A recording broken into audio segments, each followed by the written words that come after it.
Maroc a, depuis quelques années, lancé de grands chantiers pour le développement économique et industriel du royaume. Le renforcement de la compétitivité, l'amélioration des cadres macro- et microéconomiques et l'alignement sur les standards internationaux ont été les premiers jalons de cette stratégie. Avec le plan Émergence, le Maroc a focalisé ses efforts de développement industriel sur les filières pour lesquelles le pays possède des avantages compétitifs. Parmi ces filières, on trouve l'industrie automobile, qui représente près de 5% du PIB industriel, assure 14% des exportations et entraîne une grande partie de l'économie marocaine. Cette activité comporte plus d'une centaine d'entreprises, dont près de 85 unités, spécialisées entre constructeurs et équipementiers. Aujourd'hui, nous nous intéressons à Renault, qui a installé une nouvelle usine à Tanger. Quelle est donc la politique d'investissement adoptée par l'État dans ce secteur? Et quel est l'impact de l'usine de Renault sur l'économie du Maroc? En somme, le futur de l'industrie automobile au Maroc est-il prometteur? Bonjour chers téléspectateurs et téléspectatrices. Aujourd'hui, on va aborder en quelques minutes un sujet qui fait la une de l'actualité. Il s'agit de l'industrie automobile au Maroc. Comme vous avez pu le voir dans la vidéo, le Maroc a connu un grand développement en ce qui s'agit de ce secteur. Les efforts déployés par l'État sont impressionnants et cela nous pousse à nous poser une série de questions auxquelles on va tenter de répondre aujourd'hui. Ma première question, et qui s'adresse à Maha Louchati, est comme suit. Maha, quelle est la politique d'investissement du Maroc en ce qui s'agit de l'industrie automobile? Alors bonjour Inès. Bonjour Maha. Alors pour répondre à votre question, je dirais que le Maroc a tout d'abord commencé par mettre au point des plans sectoriaux. Je cite essentiellement le plan Émergence, qui a pour ambition de redynamiser l'économie marocaine et de définir un cadre de développement de toutes les activités industrielles, y compris l'automobile. Comment cela? En attirant un maximum d'investisseurs étrangers. Pour cela, il y a tout d'abord les charges salariales réduites, car le salaire moyen au Maroc est de 250 € par mois, soit près de 10 fois moins que le salaire moyen en Espagne. De plus, les charges fiscales réduites. Le total des taxes payées par les entreprises représente 42% de leurs profits, ce qui est loin le taux le plus compétitif de la région. Plus, vient l'implantation des zones franches, faite essentiellement pour encourager les investisseurs étrangers à travers l'exonération totale pour les investisseurs et un choix varié de zones franches. On parle notamment de la Free Zone de Tanger, celle de Kenitra, de Le Lyon et de Dakhla. On note aussi les réformes consistant à l'amélioration du climat des affaires dans le royaume, notamment en matière des infrastructures aux standards internationaux, ports et autoroutes. Dernier point, il y a la proximité de l'Europe. Seulement 14 km nous en séparent, ce qui fait une plateforme d'investissement prometteuse. Autrement dit, le Maroc est l'Eldorado des investisseurs. Exactement. Merci Mara pour ces éclaircissements. On ne peut parler d'industrie automobile au Maroc sans citer un des pionniers, le groupe de construction de voitures Renault. Ce groupe, ou ce complexe plutôt, est présent au Maroc depuis 84 ans déjà et est aujourd'hui leader du marché local avec ses marques Renault et Dacia. Début 2012, une nouvelle usine s'installe à Meloussa près de Tanger. Un projet qui fait soulever bien des débats et des exclamations surtout, si on compte les chiffres qui sont impressionnants. Sarah, que pouvez-vous nous dire là-dessus? En effet, Inès, l'Alliance Renault Recycle a inauguré le jeudi 9 février 2012 un vaste complexe industriel situé à Tanger. Il s'ajoute à l'usine de Casablanca-Somaka, dont Renault détient 80%.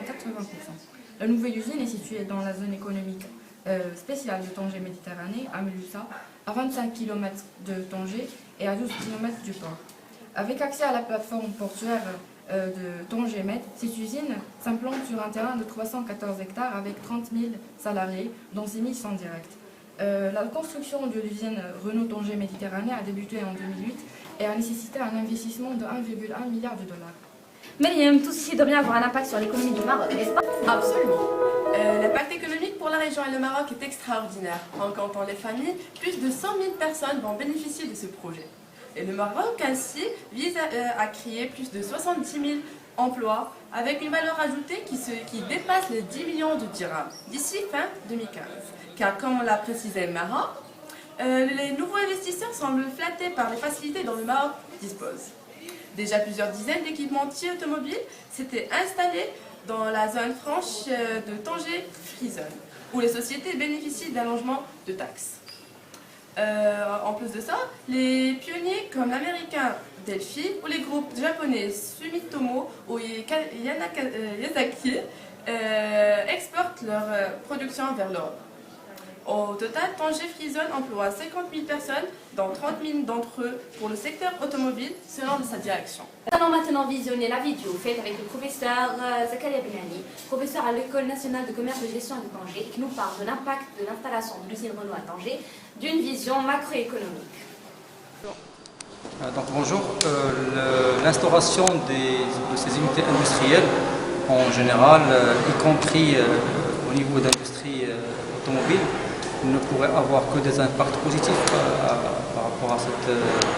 rapport à la région de Tanger en particulier et la région, le Maroc en général, l'économie marocaine en général. L'impact, c'est nécessairement il est positif, puisqu'il va y avoir plus d'emplois, un transfert de savoir-faire, certainement des recettes fiscales pour l'entreprise, qui pourrait drainer des profits élevés, automatiquement des recettes fiscales de plus en plus élevées pour l'économie marocaine. Nous avons spécialement pour vous interviewé un haut responsable de Renault, Salah El-Qatra, qui va nous répondre à plusieurs de nos questions. Bonjour Monsieur Salah. Bonjour. Alors, que pensez-vous de l'implantation de la nouvelle usine de Renault à Mélosa et quel est son impact au niveau régional? Alors l'implantation de Renault au niveau du Maroc et surtout dans la région du Nord aura un impact privilégié à ce pays qui a beaucoup travaillé sur le domaine de développement, que ce soit économique ou social. Au niveau du développement économique, l'impact sera un impact sur l'import-export du pays, plutôt du port Tanger-Med, qui a beaucoup de privilèges au niveau de la région. Et au niveau social, la société Renault a créé plusieurs postes d'emploi, plus de 150 000 postes qui vont aider à limiter et un petit peu, comment dirais-je, on peut dire à réduire le taux de chômage dans la région du Nord. Oui. Alors, quelles sont les perspectives de Renault dans la région du Nord? La société Renault maintenant pense à élargir un petit peu le champ de travail de cette société au Maroc à travers la création de plusieurs centres de Renault.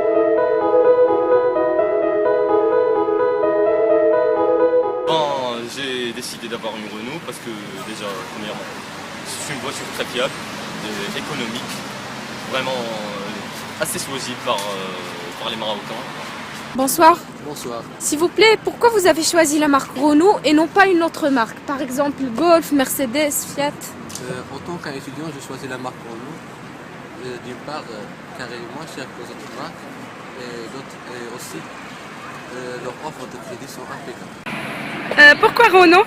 J'ai choisi simplement Renault pour son prix économique. Pour qualité-prix, Alors en conclusion, le Maroc est devenu une plateforme industrielle mondialement visée grâce à sa position stratégique, son ouverture sur les marchés internationaux, la disponibilité de compétences humaines de qualité et la fidélité des consommateurs.